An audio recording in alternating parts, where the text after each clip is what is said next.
Hello and welcome. If you've stumbled across this video and are just here for the tour, please skip ahead to the timestamp below. But since I expect that the three of you who normally watch my videos probably won't know much about Fallout, much less camp building, bear with me and I'll give you a short abridged rundown. Because I've been a fan of the Fallout series ever since 1 and 2 were released by Interplay in the latter half of the 1990s.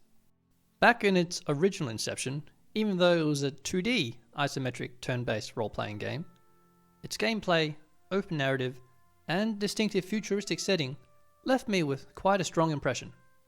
And the reason being is that it's not just any future, but the world of tomorrow type of future that was envisioned by 1950s post-war American culture. The kind of world where robotic servants and nuclear fusion were in the hands of the common consumer, where people commonly said golly and gee whiz, and where a man wearing a tie would speak to you over your vacuum tube radio or through your black and white TV set and advise you on what to do in an incredibly tense atmosphere of fear and paranoia over communism and atomic weapons. Only in this future, paranoia leads to provocation, which leads to conflict. It's never quite made clear who fired first, only that the resulting nuclear exchange devastates global civilization and nearly wipes out mankind. But even out of that rubble, some survivors managed to live on, at least in America, as far as we know, because that's where the narrative is set. Some survivors found their own way, and yet some even managed to make it through unscathed, having been able to secure shelter in large underground bunkers known as vaults. But even after all that, the population still finds reasons to argue, fight, and kill each other. Technology may advance, and times may be different, but as is quoted in almost every single game's intro, war. War never changes. This is where you, as the player, come in. In each game, a wanderer climbing through the ruins of post-apocalypse America. Not only do you have to survive against the dangers in the post-atomic wilderness, even with the collapse of society, you still have to deal with the people you meet. Whether you decide to be helpful or harmful in their struggles is typically up to you, and the story will unfold accordingly. From the early 2D games to the more current 3D incarnations, even with its change in studio ownership, the Fallout games have widely been regarded for their setting, exploration, decision-making, and dark humor. Yet they've always been a single-player experience, at least if we just casually ignore the non-canon spin-off games. But Fallout 76, so named because your character survived Armageddon in Vault number 76, and for the Vault's loose thematic ties to the American independence of 1776, is a bit of a black sheep in the series, and technically also a spin-off. Its famously rocky launch by Bethesda Game Studios aside, it's also Bethesda's first and only online multiplayer first-person style Fallout game. And because of that, even though it's a game that adds some completely new features, it also has had to remove features that fans have come to expect. For example, in previous Fallout games, you could walk into a settlement and decide to shoot every living soul, forever turning the place into a deserted ghost town. But in a multiplayer setting, for the next player that strolls into town, the town still needs to be there for them to experience it in their own way. So you don't get to make such significant and long-lasting decisions, at least not out in the open world. This kind of muted decision-making, amongst other changes to fit the online format, felt a bit like a step backwards for the series. There's also the repetitive reward grind, or the recurring bugs, or the ever-present microtransactions. You get the idea. So Fallout 76 will always be a bit of a black sheep. But for those able to accept the game's few but notable shortcomings, its unfortunate early reputation, and comparatively shallower narrative, Fallout 76 still has a unique and compelling Fallout experience all of its own. If you, for example, wanted to go around the ruins of the West Virginian Appalachia region with a character that you created, dressed as an in-universe corporate mascot, fly around with a personal jetpack, hunt elusive mythical creatures of local folklore, stomp around in fancy hulking suits of power armor, or just stand around looking pretty while other players are doing the real work of breaking into abandoned military missile silos.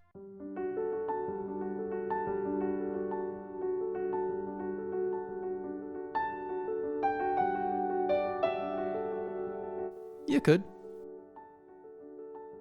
There's more to it, of course, but this is already sounding enough like a sales pitch.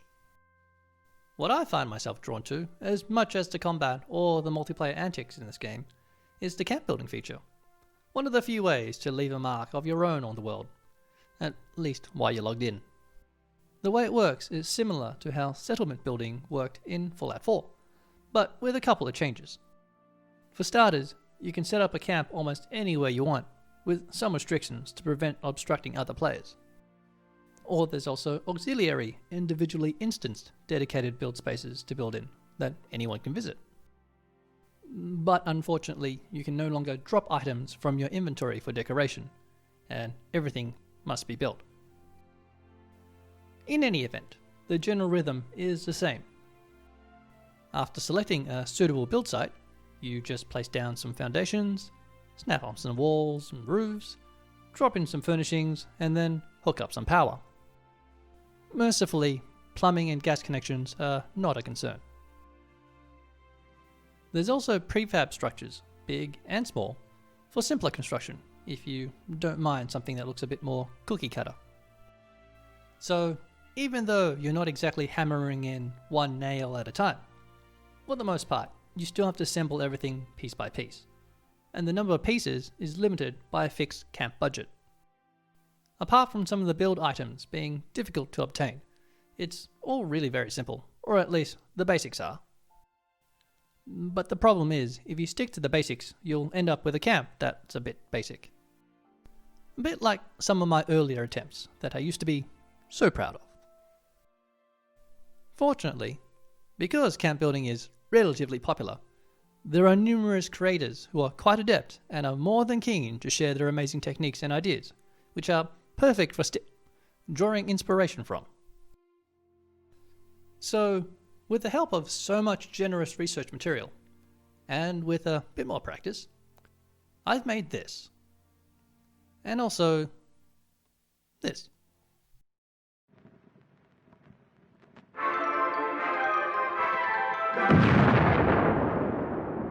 Welcome back once again, viewers, to this week's episode of Atomic Future Living, brought to you by Abraxo. Mr. Handy trusts Abraxo for all your cleaning needs. We start our journey in the hills south of the fully robot-assisted city of Watoga, West Virginia. Here we find an outwardly modern-looking cliffside property and the current lodgings of a former resident of Vault 76. Let's take a closer look, starting with the exterior. Following the nuclear holocaust, instead of milk and bread, local supermarkets might only be able to stock disappointment and sadness. So a well-maintained vegetable garden is not only an attractive feature, it is also pragmatic. Skipping past the water feature, we find a path leading off to the side. There, under a gentle neon glow, is a fully automated vending service. The welcoming warm light of this machine invites any passing wastelander to affordable and non-refundable trade. America's population may be dead, but her spirit of liberty and capitalism still persevere. As we enter the residence's front door, our attention is immediately drawn to the main living room. With its spacious high ceilings and large windows letting in plenty of natural light, it is a world apart from the cramped living conditions that any vault dweller would otherwise be accustomed to. And just across the way is the kitchen.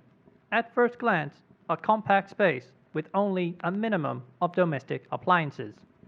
But in today's world, where hunting wildlife is as routine as being hunted by wildlife, the need for long-term storage of food is less of a concern. So why need a large kitchen when a small one is perfectly sufficient? Just next door is the bathroom. Every home needs a private place to take care of personal business, and this house is certainly no different. Nothing is quite like a hot shower with water straight from only slightly irradiated local sources. At the end of the hall is a child's bedroom with large windows overlooking the valley below. A comfortable space for any family child or lost orphan, a small area just outside the room has also been created for additional storage. And a chalkboard has been set up for the teaching and schooling of basic fundamentals. Today's lesson appears to be on literacy. Heading upstairs, we find some trophies and memorabilia on display, as well as the last room in this house, the master bedroom. In today's world of modern living, home is where the ammunition is. And thanks to innovations in science and technology, this home comes complete with conveniences for the manufacture of ammunition and the facilities to recycle and reuse unwanted ammunition.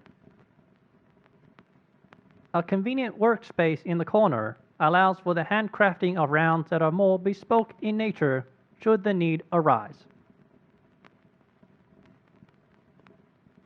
Of course, no American house is complete without some private outdoor space. Although the cliffs at this location leave precious little room for a yard, a covered back patio may be the next best thing. To one side, an outdoor grill complements the kitchen, and at the other end, a heated sauna. Thoughtfully, there is even storage space for extra towels. A perfect place to forget about the stresses of day-to-day survival and also for breathing in fresh mountain air at the times when it is not contaminated with nuclear fallout. Changing times means a changing lifestyle, and today a personal underground shelter is as essential to the modern American home as electricity and clean water. Let's head inside for a closer examination. Many feet below the surface, spending any extended amount of time could give rise to uncomfortable feelings of isolation, especially if the outside has been rendered uninhabitable. So the entranceway into this bunker has been set up to double both as a workshop and a reception area. A human mannequin stand-in has been dressed in friendly Vault-Tec attire and is ready to provide anyone who visits a welcoming greeting. As we head deeper inside, we find the main feature of this shelter, a second house underground. The Vault-Tec Corporation's Vault Boy mascot stands as our personal doorman. But before we enter, we should first give regards to the safety precautions. Some off-limit spaces provide us with a glimpse behind the curtain of what is to come. But for safety reasons, care is to be taken to avoid wandering into these restricted areas. Upon entering the underground house, we find the sorts of comforts one would expect from a place they would call home. A living area and kitchen, complete with apparent lakeside view, is tended to by this shelter's very own mannequin housewife, and will ensure that a stay here is not without pleasant company.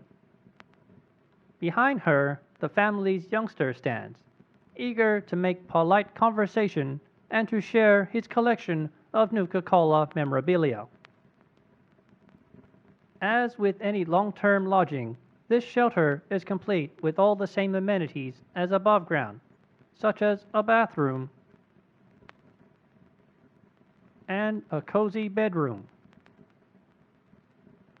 One additional service found in this shelter is the inclusion of a dedicated infirmary. A resident physician keeps a watchful and reassuring gaze if one has need to make use of any of the modern devices, such as that for treating radiation exposure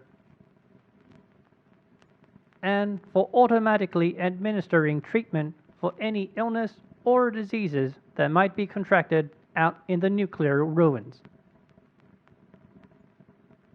Our final stop on this tour is through the rear doors, where we find that this shelter has an outdoor backyard all of its own.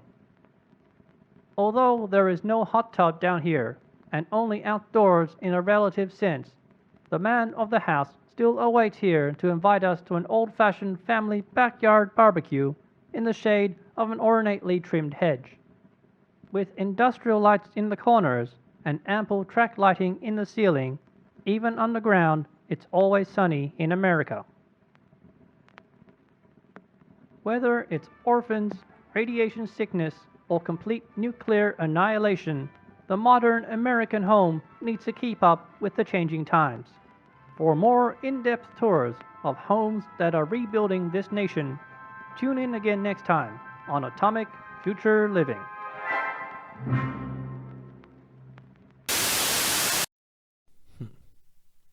Well, that seemed like a good idea. But anyway, seeing as how you're still with me, I have a bit of director's commentary I want to go over. First and most importantly, links to those aforementioned videos are below, because their influences here absolutely are not to be understated. They've got lots more great ideas to consider if you'd like to incorporate some of them into your own builds.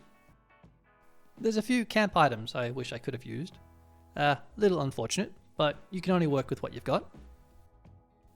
And let's just acknowledge that that film would have been more authentic in a 4:3 aspect ratio. Moving on. I added this no refunds sign to my vending machine because I find it amusing just how redundant it is. But I also tend to sell stuff for pretty cheap because I constantly need to offload items because of the storage limit. So it's also a subtle way of saying to other players who visit that if they're lucky enough to find a bargain for something rare, they can have it. Moving into the interior, I find that adding items onto shelves makes a huge difference when it comes to making a camp look lived in.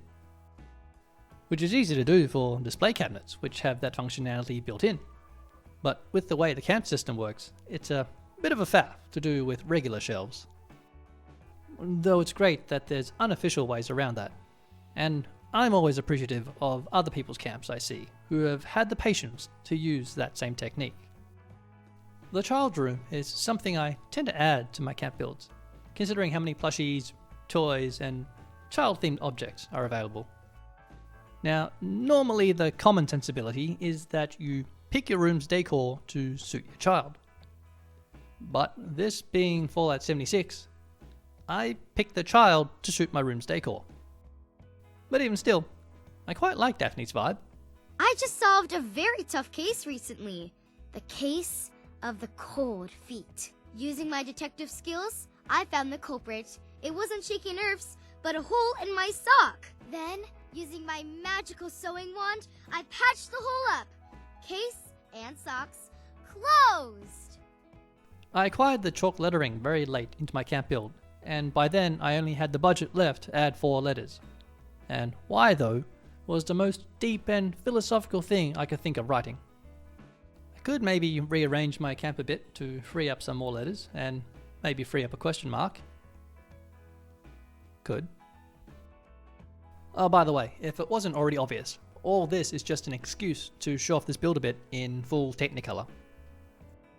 As for the shelter, all shelters thankfully have a completely separate build budget. And although new shelters with different themes and varying sizes are being added to the game, some of these earlier ones have thematic ties to the in-universe Vault-Tec Corporation. And being that Vault-Tec has a shady reputation, I thought it'd be more fun to lean into this idea of impracticality and artificiality.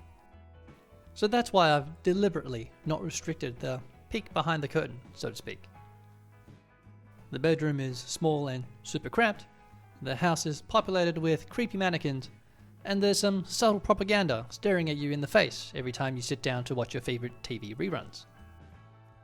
But oddly, I find that having a small house in this shelter makes the space as a whole feel a bit bigger than if it were just left as one big empty cabin. And just to clarify, bringing your camp ally, like Daphne, into the shelter is not an option. nor is building any robot companions of your own, as you could in a previous Fallout. But I think that'll do it from me. Thank you very much for sticking around and humouring me and my flagrant ridiculousness. And bye for now.